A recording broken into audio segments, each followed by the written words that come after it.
and I believe I am joined with a talented surf band out of one of my old stomping grounds in Cincinnati, Ohio. The Tangees are joining me right now. How's it going? It's going good. How are you? Good, man. Thank you so much for being on the show. Thanks for having us. Yeah.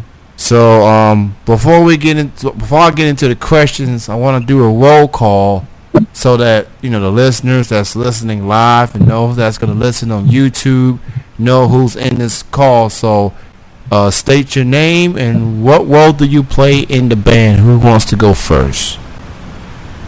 I'll go first. I'm Chris, and I play drums.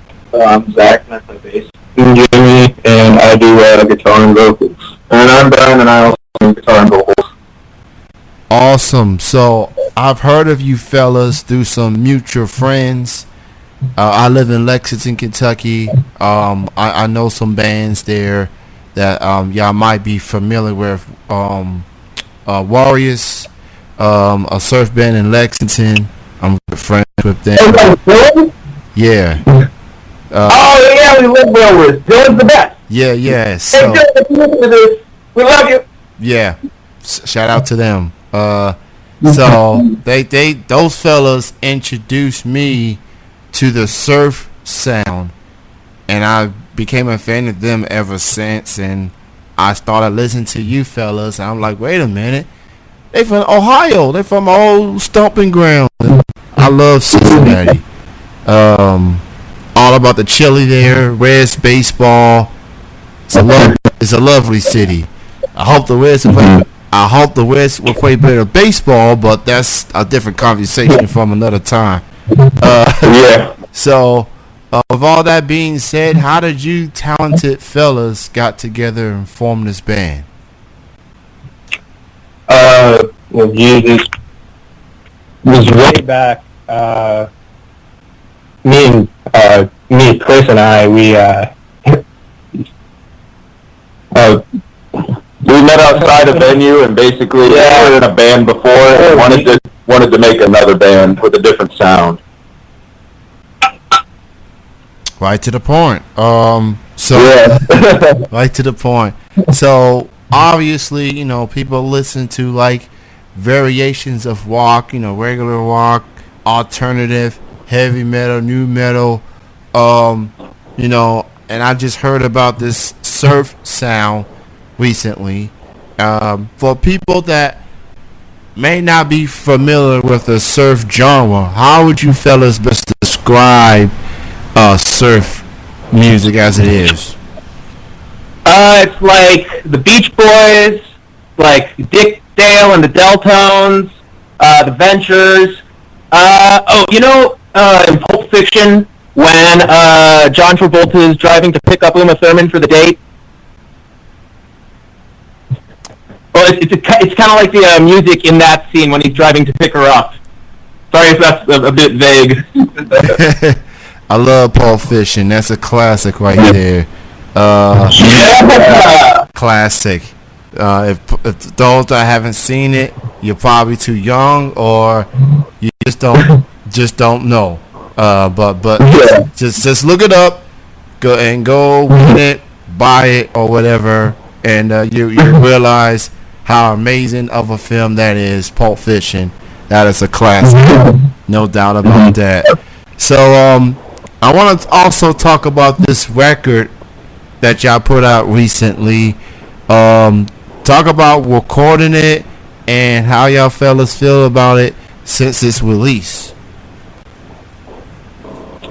Well, we'd really like to thank everybody that helped us with it, especially John Hoffman of the Lodge. He really helped us put it together.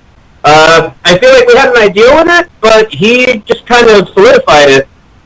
But I feel like with any group, they're going to evolve and they're going to have different desires. And I feel like, is it okay if we tell them about the plans? So we're hoping to get back into the studio this year and do another EP. And I feel like we're venturing out into new territories, yeah? But I mean, otherwise, yeah, I don't know. My favorite thing about it would have to be Chris's drumming. It's really full.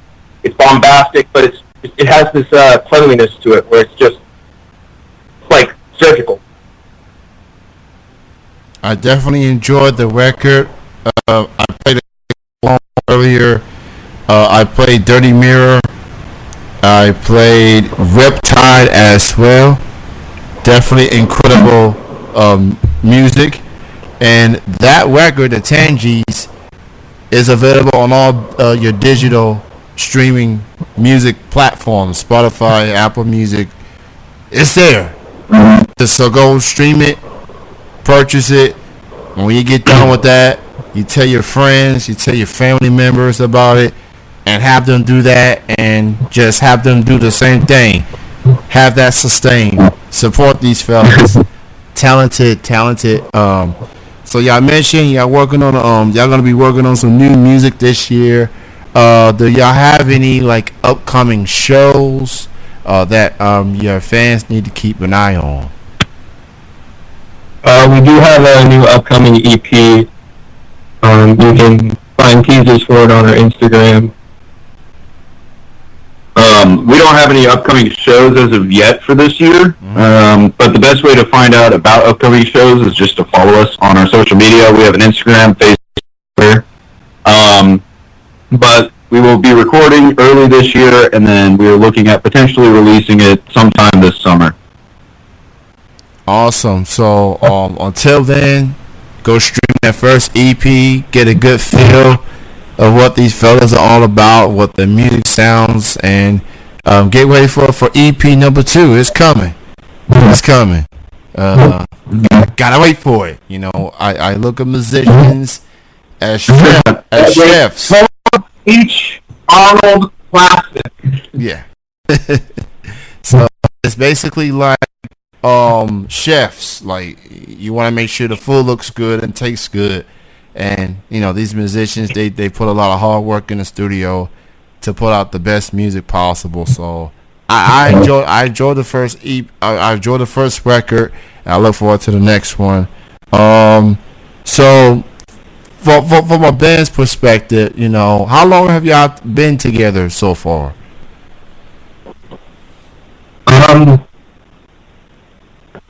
Well, we initially met Brian during college, and that was probably 4 years ago? Yeah, about 3 to 4 years. But to I can't talk stuttering too much. Collectively, we've played as a band for probably 5 or 6. Yeah. And then Brian came in 2 years later. Yeah. Definitely. Yeah, we've just kind of been shifting the sound ever since, just kind of pushing out to what we're hearing and what we want to do. Actually, I think that Chris put it best after our show. Was it actual Italians or Calico Vision? I don't know. I think it was actual Italians at the Northside Tavern. But anyways,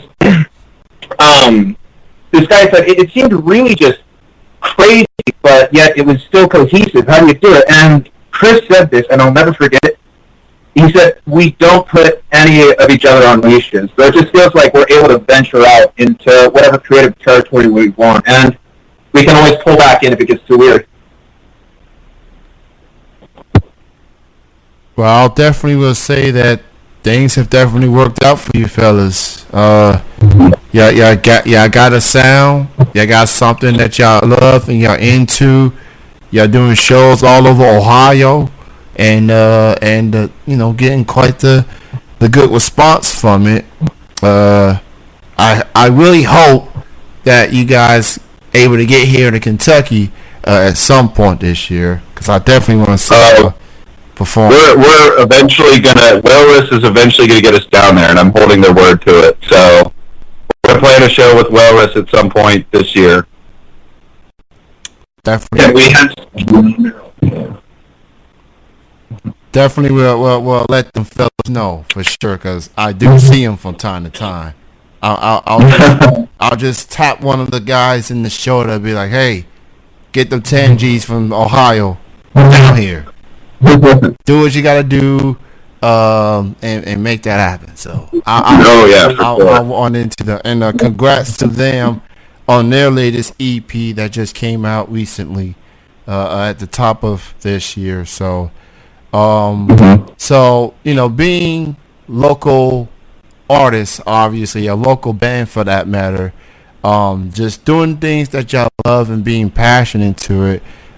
It could be challenging at times as far as getting that support, sharing the music and everything. How would you fellas describe the support that y'all have been getting thus far with this music that y'all doing? We have like some of the like best friends in the world in local music. We have a few other bands up here who help us out a lot. More specifically, Fast Eddie. They're a great band. The Eight Tones. They're a fantastic band. And we play, we like playing a lot of DIY shows as well as like regular gigs out at bars. But we honestly have to thank a lot of people in the local scene.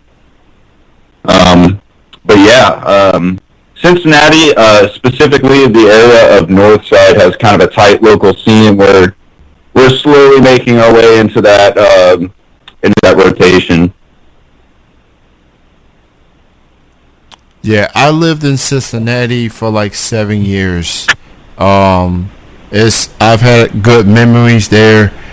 I've started supporting local music late in life, and I will say that it's one of the best things I've ever done, because not only do I get to enjoy the music, but I get to make friends with so many people along the way. So it is very important for everyone, because to support local music. And I get it, we all be glued to the mainstream music, but just imagine people having that same passion to support the local acts in their city, in their neck of the woods. I mean, you never know. You'll find maybe someone out there that you might really like, and like, hey, I'll definitely want to listen to these people more. So, yeah, it could be an uphill battle for local artists as far as getting that support. But I support you guys for sure. I mean, and and I'm a Kentucky guy, but I still got some Ohio roots. So anyone that's out there in Ohio, I'm willing to give a listen. And you guys sound terrific. And I feel like 2020 is gonna be a big year for y'all, especially once y'all get more shows up and running and perform here and there. It's going to be an incredible year. Now, from the band's standpoint, who do you consider like some influences, those that either inspire you as an individual or inspire the band in particular? Oh, that there's a lot of influences, but what I'll do is we'll just go from band member to band member and do one band. Yeah. That's okay if you could think of one.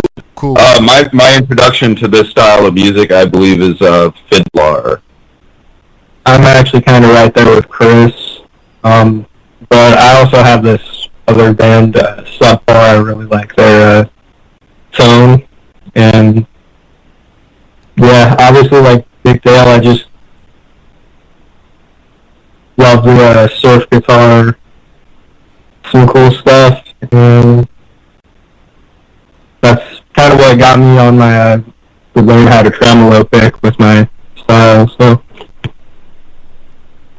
yeah, I guess what really got me into it would be like the Ventures and just old '60s surf rock. I really love the Beach Boys, but then I also love Screaming Jay Hawkins just because of his performance abilities and just how he'd always put on an incredible show.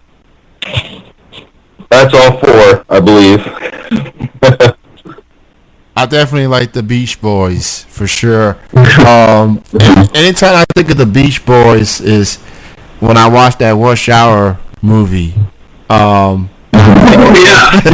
I don't know what it was. I think it must have been Jackie Chan and Chris Tucker was singing, and then I guess Chris gets distracted by some hot ladies trying to speak a certain language to him, and he may have said something that was awkward, and then he turned, and then he took the CD off and threw it into the street, and Jackie got upset and be like, yo, this is a Beach Boy CD. Don't you ever touch a Chinese man CD. That was one of the funniest scenes I've ever seen in my life. So that's when I think of the Beach Boys. I enjoy their music. Definitely the type of artists that paved the way as far as that genre, for sure. I want to thank you fellas for taking the time and doing this interview. It's rare that I get like an entire band on here, so it's great to chat with you all. Everybody, thank you. And everybody can go check out the Tangees. They on the social media feeds, and go check out their record on all digital music platforms. Continued success, and I'll keep an eye on your next Lexington performance down the road. All right. So, all right. Thank you for having us on. Yeah, absolutely. Y'all have a good evening. Enjoy the rest of your night.